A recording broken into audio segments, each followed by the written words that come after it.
तर मासे विक्री संदर्भातील मुंबई महापालिका अधिकाऱ्यांच्या निर्णयाचा शिवसेना ठाकरे पक्ष आणि मनसेनं कडाडून विरोध केलाय। कोळी बांधव मासे नाही तर जिलेबी फाफडा विकणार का असा सवाल संदीप देशपांडेंनी विचारलाय। तर आता काय खायचं हे सुद्धा तुम्ही ठरवणार का असा सवाल बीएमसीच्या विरोधी पक्षनेत्या किशोरी पेडणेकरांनी उपस्थित केलाय। शिवसेना ठाकरे पक्ष कोळी बांधवांच्या पाठीशी असल्याचं देखील त्यांनी स्पष्ट केलेलं आहे। मला एक कळत नाही, मुंबईत मासे नाही विकणार जे कोळी बांधव आहेत, त्यामुळे जिलबी आणि फाफडा विकणार का? असं असेल तर आयुक्तांच्या तोंडात आम्ही जिलबी आणि फाफडा भरवू, आयुष्यभर तेच खावं त्यांनी। बंदी कोणी घातली? बंदी कोणी घातली? वॉर्ड ऑफिसरला कोणाच्या आदेशाने?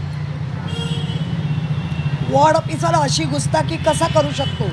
म्हणजे तुम्ही एका बाजूनी जे चालू आहे त्याला पुष्टी देत आहे का? म्हणजे गुजराती, जैन, मारवाडी, राजस्थानी ठरवणार आम्ही काय खायचं? आज आमच्या कोळ्यांवर गदा आणताय। आम्ही उद्धव बाळासाहेब ठाकरे म्हणून आम्ही तुमच्या पाठीशी आहे। तुम्ही तुमचा व्यवसाय चालू ठेवा, कोण तुम्हाला बंद करतं आम्ही बघू। आमच्याशी पण त्यांची गाठ आहे।